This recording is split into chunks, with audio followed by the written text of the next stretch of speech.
I loaded Mion and then our grandmother onto the cart and carried them to the underground torture room. I was prepared to use the stun gun again if they woke up while I was working, but it was more powerful than I imagined, and the hag showed no signs of waking. Well, I imagine with her age, it would probably be more powerful for that. It was a stun gun Kasai specially ordered for me when I told him I wanted a powerful one. I remember him telling me that it was an illegally modified stun gun and that I should never use it just for fun. I used my flashlight to find the light switch. I found it easily and turned it on. All the lights went on in the basement. Although there was now illumination, it was very dim. I moved quickly so as to finish what I needed to do before they woke up. I decided to put Mion in a cell beyond the torture room with distorted sound effects. The lights in the torture room were so bright that it was like daylight. There was a door there. I was fairly certain the cells were on the other side of that door. The proper key was here. The keys made a tinkling sound. I felt cold air coming in through the gap in the door. There must be a huge opening on the other side. And then silence. I opened the door and I saw nothing but blackness, darkness. I felt along the wall to find a light switch. I turned the switch on and the light bulbs lit up, revealing a huge rocky cave. It didn't look like a natural cave. It looked more like an air raid shelter. There were several hollow openings with bars across them. Those were the cells.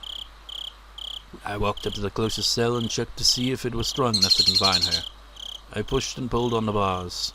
I rammed against them with all my weight and decided they were perfectly sturdy. This was secure enough to be called a cell. I opened the lock and carried Mion in. I wasn't particularly strong, just average. I never thought I was strong enough to carry a whole person. But now I didn't need to pretend to be weak. I could easily lift and drag their bodies. I put Mion in the cell. She seemed to moan a little. I didn't need to check to make sure the effect of my stun gun was wearing off. I closed the bars and turned the key in the lock. Then I ran to the hag, who must have been starting to wake up too. Fortunately, there was no sign of her regaining consciousness. Maybe the difference in age had something to do with it. I looked for a table to restrain her on. I found a wheelchair with restraints for the hands and feet. I put the hag in it. Of course she didn't resist, but her dead weight made it seem like she was a huge French doll, but one made of flesh. I put her hands on the armrests and restrained them at the wrist with the metal rings and hinges. I did the same with her feet. This must have been a wheelchair specially remodeled to restrain a person. Other than the restraints, it was a regular wheelchair. I waited for the hag to wake up. I had so many things I wanted to ask her. I didn't think she'd answer honestly, but I had plenty of tools to make her talk. I was in no rush. When the hag had a concern, relatives took care of the problem. That was how it worked in the Sonozaki family. She was the leader of the family, so all the information they gathered would make its way to her. She must know everything that happened in Mizawa, including the curse of Oyashiro-sama. I heard a noise from the cell. Mion must have woken up before the hag did. Speaking of the hag, she didn't seem like she was about to wake up anytime soon, but she was restrained even if she did, so I had no need to fear. I left the hag there and headed for the cell. Shion, what do you think you're doing? She talked like the successor, but she also sounded frightened. She obviously understood the situation she was in right now. Good morning, Mion. You never thought you'd be in there, huh? Ha ha ha ha! That's acting ahead I order you. Open this up. Ha ha ha! You don't sound so scary in there. You need to talk more like a leader, don't you think? Though talking that way will only make you look like a fool. Ha ha ha ha! This has certainly taken a twist, hasn't it? There was nothing funny about it, but I wanted to intimidate Mion. My laughter echoed throughout the cave. It was artificial and meaningless laughter. I heard it over and over as it echoed. It sounded as if I wasn't the only one laughing, and that I was messaged on Facebook. I couldn't stand it, so I stopped. Silence filled the air. That silence almost hurt my ears, so I started to speak. I never thought Tomataka-san and Takna-san would be the victims. One idea to burn Takna-san to death, but actually she would be the kind of person who'd prefer to die that way. Maybe she's satisfied, huh? Hehehe. Mion didn't say anything, she just stared at me to see how I'd proceed. What about the way Tomataka-san died? He clawed out his own throat, right? Did you give him a shot of some kind? Or was there a torture device that did that to him? Mion didn't reply. I was smiling boldly, but I became impatient and finally kicked the bars. It made a violent noise. Mion jumped as if she was kicked directly. It's boring not to get any answers. Do you have any idea what will happen if I get angry? How would I know? You know what? I'm going to check my Facebook because I've been messaging and all that. Sure, a moment. Wow, I was expecting one of those things there. Ask if I wanted food. Yeah, why not? Second, there's apparently a fucking earthquake that happened. I mustn't have been paying attention. There's apparently a mild one, like 4.2 to 4.4. But we don't get earthquakes here, do we? I don't think I've ever experienced an earthquake in my life. That took me by surprise, and with this music in the background really adds to the surreal vibe of it. It's like, ooh.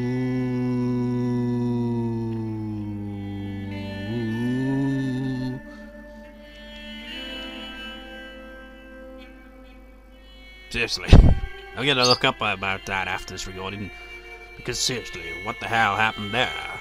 Mion finally replied. She was odious, but at the same time sounded pitiful. Hey Mion, it's the successor. Why don't you tell me? Let's see. Just too many things I wanted to ask her. I wanted to ask her about me, about the incident, about the curse, about Satoshi-kun, about that earthquake. I didn't even know where to start. Before I asked her about those, I asked her one other thing. Well, there's no point in trying to resist, don't you? Mion glared at me silently. Because we were twins, I knew that was just a bluff. We've come this far, so there's no point in me hesitating anymore. You shouldn't expect hesitation or even mercy from me, sis. Mion must have been feeling the cold sweat on her face. Although the light was dim, I could tell she was frightened. Okay, here I go. First, about the series of mysterious deaths in Ibizawa, also known as the Curse of Oyashiro-sama. What's the meaning of it? Is it to signify the end of the dam project, conflict? I think so. Mion sounded a little confused, but she answered. I felt satisfaction now that we were communicating. I continued with a smile. You think, huh? Do you know the details? You know yourself. That the successor is simply a messenger for Granny. Yeah, right. The successor must know everything the current head is thinking, right? Do you really think I believe you're just a messenger? Well, I'm always around Granny. I don't always know what she's thinking. It's not like I can understand her all the time. Okay, so you're saying that everything about the Curse of Oyashiro-sama was decided by the hag herself, right? I assume she talked to the successor about it. When it's something dangerous, Granny decides it on her own. I don't have anything to do with it. But even if she decides by herself, hag uses you to take care of things. Various things, doesn't she? And you're telling me you don't know anything? No, she doesn't use me for that. I really don't understand it myself, but it's like I take care of problems on the surface, and someone else takes care of the problems on the underside. Who? Who's the one that takes care of those underside problems? These underside problems? I don't know. Haven't you seen anyone? Haven't you overheard a phone conversation? Must be someone who gets in touch with the hag at the same time every year, or at the time the curse happens. I don't know. I really don't. Mion shook her head. Okay, let me change the question. Why were Tomitaki-san and Takano-san chosen as victims, even though they had nothing to do with the dam conflict? Was it because they snuck into the ritual storehouse? As soon as Mion heard the words ritual storehouse, her expression shifted. Ritual storehouse? Did they intrude on the storehouse at the Furude shrine? Didn't you know? I thought you already knew. If they really did that, then it was truly stupid of them. Of course something would happen to them. Mion muttered bitterly while shaking her head repeatedly. Mion's reaction made me realize the true meaning of the forbidden store, or house for ritual implements. The ritual storehouses are sacred buildings. Nobody can go inside. The curse will fall upon any who disobey. Any child would know that rule. However, just because they knew about it didn't mean they all believed in it. Though they were told they would be cursed, most of the kids actually enjoyed hearing the stories. They simply didn't believe it was true. Whoever Mion's reaction told me it was absolutely was. If they actually did that, of course something would happen to them. She was saying that if someone snuck into the ritual storehouse, that person should be killed. What you know and what I know aren't matching up anymore. Of course, I'm aware I shouldn't just waltz into the storehouse, but to be killed in such a gruesome way for doing it? I never knew that, did you? That's just because you're ignorant about it, Shion. Well, sorry for being ignorant. Could you please explain it to me? Just like you said, the kids don't really believe in the curse. They assume it's just superstition, but they also know that if an adult found out, he'd be in big trouble. But to the elderly people of Inamizawa, it's something more serious. Mion explained to me how the elderly people blindly believe in Oyashiro-sama and how secret the festivals are to them. It's probably something the younger generation would never understand, but they're possessed by a very strong, deeply rooted devotion toward Oyashiro-sama. Mion then went on to tell me about how sinful it was to violate the rule of the ritual storehouse. I just couldn't believe things like that were still going on even in the modern day. I couldn't even reply appropriately, but even if it was unbelievable, I couldn't ignore what I was hearing from my twin sister. I see, but Mion, doesn't that rule say that one victim gets killed by the curse and another has to become a sacrifice? The body of the sacrifice is never to be found. There are 2 dead bodies this time. What do you think of that? Mion doesn't know that, besides Takuna-san and Tomitaka-san, Keiichi and I also snuck into the ritual storehouse. So I tried to lead her a little. I know that doesn't make sense. Maybe Takuna-san's burned body wasn't supposed to be found. Maybe the intention was for her to vanish. Or I'm not too sure, but... What? Just say what you're thinking. I won't get mad. Mion hesitated a little first, and then started to speak. Actually, 4 people snuck in the shrine storage, so maybe... maybe what? Maybe the other 2 will become the sacrifices and get deemed away. Higurashi, when it's alive.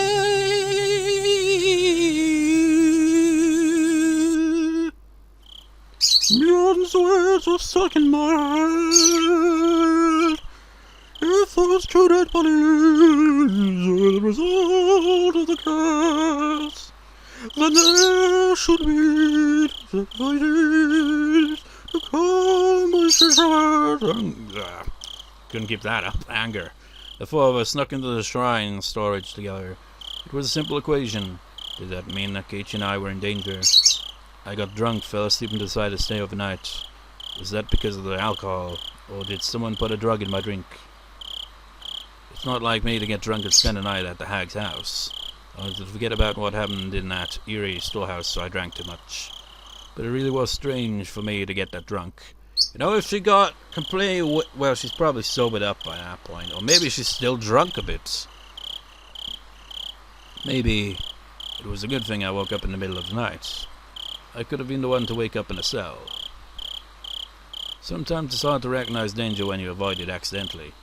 A part of me wanted to just laugh at the idea, but another part felt frightened that I was so close to being in Mion's position. If my thinking was correct, I wonder how Keiichi Maibara was doing right now.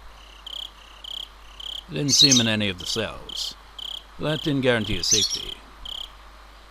Takuna-san and Tomitaka-san had been executed. There was a possibility that Keiichi could already be dead. But just like what happened to Satoshi-kun, it might only happen after a few days. When the sun rose, I was going to pretend to be Mion and head to her school. I was going to check if Keiichi Maibara was safe. If he had already disappeared, the enemy would come after me next. I'd have to be a decoy for myself. But if he was still safe, I'd need to keep my eyes on him. I was sure the enemy would come after that scatterbrain. If I became Mion, Shion would disappear. The enemy would think Shion had already been deemed away, and they'd concentrate on Keiichi. If nothing happened to Keiichi, that would also be fine. It proved that nothing would happen to me either. The hag was still sleeping in the wheelchair. I was going to interrogate her, but actually I wasn't expecting to learn that much. The woman, who was also known as Empress Onozaki, probably wouldn't say a thing even if her fingers were cut off. Mion, her successor, was the complete opposite. She spoke readily, but didn't know too much about anything. Mion had said she was only a messenger, and that someone else was taking care of problems on the underside. It was possible Mion had grown to be a good liar. and that she tried to deceive me with a straight face. At the same time, I could see the hag not letting Mion get involved in the underside of the village. If I were her, I wouldn't have used Mion for that either. Unlike me, Mion was a nice person. While there were only ones and zeros in the world, she believed there were numbers with decimal points. In other words, she could never be cruel. If the hag thought the same way as I do, it was very possible. The one who took care of the problems on the underside, X, was the one who actually governed the curse of Oyashiro-sama. If the hag became concerned about something, X would deal with it, either directly or indirectly. Or maybe the hag and X would discuss the details first. But did X really exist? If he did, his place in the village hierarchy was a lot more important than that of the successor. Did you just assume X's gender? Unlike Mion, who was too nice, he was discreet, cruel, and cunning. Furthermore, he was extremely close to the hag.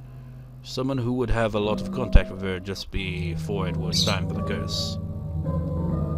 Because of the way Tomitaka-san died, it could be someone who regularly dealt with unusual drugs.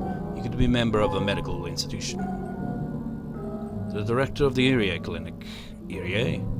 In this isolated village, Irie was famous for opening such a beautiful clinic and for working so hard for the villagers' sake. The villagers liked his mature personality and really respected him. There's nothing scarier than a doctor who is also a murderer. Well, yeah, I didn't think about it. Well, there are things scary in that, but that's like, you put your trust in a doctor to, save you, and, keep you alive. But there are actually doctors like that, and it's just like, ugh. Plus, also, you're like, when it comes to psychopaths, like, apparently surgeons tend to fall into that category a bit, which makes sense in a way. You have to be a bit, on the kind of, desensitized kind of side to be able to perform surgery, but that's just like not a reassuring thought, is it? Just like, how many surgeons could potentially be psychopaths? I don't know. If Irie was the person behind the curse, all the mysterious deaths could be explained. However, there was only a slim chance of Irie being X. The main reason being that the hag wouldn't trust him. Like many of the elderly, the hag doesn't like young people. I knew she'd never trust him because of his age. Furthermore, she had openly criticized his behavior among the relatives once. Although Irie was famous, he was an outsider after all. He wasn't born here. He tried to maintain a good relationship with the villagers as the director of the clinic, but that was just on the surface. I couldn't even imagine the hag telling him about her worries or about the villagers' underside. If she was as suspicious as I was, then she'd only gather trustworthy people to deal with the underside. The first person that comes to mind were the leaders of the three families. Yeah, I was thinking that as well. Even Meikashi out, the head of the Kimiyoshi family, was a strong possibility. He was the only one who could advise Empress Sonozaki, and he was pretty old, yeah. They were a similar age. Everyone knew that they were very close outside the family councils. They were totally banging, no. But imagine that, it's just like, ugh. But even old people have sex, Furthermore, as the mayor, he often went to the Sonozaki house just before Watanagashi discussed festival preparations. I could easily picture them talking privately. The one who executed the curse of Oyashiro-sama, the one who murdered Takana-san and Tomitaka-san, the mastermind behind the series of mysterious deaths that had been going for the past 5 years. Was he coming after me? Did he get to Satoshi-kun? When I thought about Satoshi-kun, I felt elevated. I was fearful of possibly being this year's victim until just a moment ago. I was scared that X was after me, but when I thought about it, I realized, whoever it was, this person had gotten Satoshi-kun. I had looked so hard, but I couldn't find him. I'd almost forgotten about this enemy. For better or for worse, he was going to appear before me again. No matter how hard I tried, I couldn't find that enemy. But now he was trying to find me. That was it. I wasn't only being chased. I was chasing too. When I realized all this, I was no longer afraid of dying to the 5th year's curse. It had become a game. I wasn't only being threatened, I was threatening too. Now was the time to set the score for Satoshi-kun. Now was the time to awaken passions that had grown weak over the past year. I could feel righteous indignation and courage flare up within me. The only emotion that can defeat fear is anger. When my anger completely overtook my fear, I felt as if I were reborn. Why don't you wake up, Empress of Hags? I kicked her wheelchair rather violently, but that didn't wake her up either. Are you just pretending to be asleep? I grabbed her hair and pulled her head up, but even then the hag still stayed silent with a straight face. Then I noticed something. I looked for an appropriate torture device. They were all large scale, none of them being particularly handy. That's when I saw a cigarette lighter on a cushion in the tatami room. One of the relatives must have left it there. I lit the lighter. A huge flame appeared. I turned the lighter off and went back to the hag with it. Can you see it? Can you see it? This is a cigarette lighter somebody left behind. I lit it in front of her eyes. I'm going to burn your nose now. You don't want that, do you? I wouldn't want it, so why don't you quit pretending to be asleep? There was still no response. I put the flame right under her nose without hesitation. The tip of the flame touched the tip of her nose. The flame must have burned her nose hair. It smelled terrible. I was already certain, but I continued anyway. I brought the flame close to her eye. Her eyelid didn't move one bit. The flame burnt her eyelashes and made me smell awful again. I turned the lighter off and then felt her throat and wrist. I didn't feel any warmth. I didn't feel a pulse either. Did she die from the stun gun? There's no way she could pretend to be asleep while being burned. Even if she could endure the pain, anyone would reflectively move their eyelids if a flame came close to their eyes. But she didn't. I turned the sink water on and aimed the end of a hose at the hag's face. The water pressure wasn't too high, but by squeezing the tip of the hose, I could make it squirt out. The water hit the hag in the face, but there was still no reaction. Shit. You gotta be kidding me. She's dead. The one who was at the center of everything is dead now. I know she wouldn't talk, but I didn't expect her to end up dead. I never even thought of killing her. I walked around the room restlessly. I didn't feel guilty, but instead felt frustrated with what I'd done. Come on, I need to calm down. What do I need to be afraid of? Calm down and stay cool. Calm down, stay cool. I could feel my brain starting to calm down, and my emotions cooling down with it. She was my true enemy. It was just that I killed her before confronting her about it. Sooner or later, I would have killed her anyway. It's like a case just like... BOOM! Okay, we got a few questions for you. Oh shit, that killed him. Whoops. She wouldn't have said anything in the first place, so there wasn't really a reason why I should have let her live. I didn't realize that until now, and that was why I got frustrated. My revenge for Satoshi-kun started with the unexpected death of my grandmother. It was such a strange feeling, like I was wearing sopping wet clothes. I replaced that feeling with anger. I couldn't forgive her. I couldn't forgive the hag for abusing the Hojo family, including Satoshi-kun, for so many years. She cornered him psychologically as well as physically. She didn't deserve an easy death from a stun gun. I picked up a whip that was hanging on the wall. The whip was designed to make sure the person on the receiving end got seriously injured. I swung it up and then down. The sound reminded me of when I was a child hitting things with a jump rope I pretended was a whip.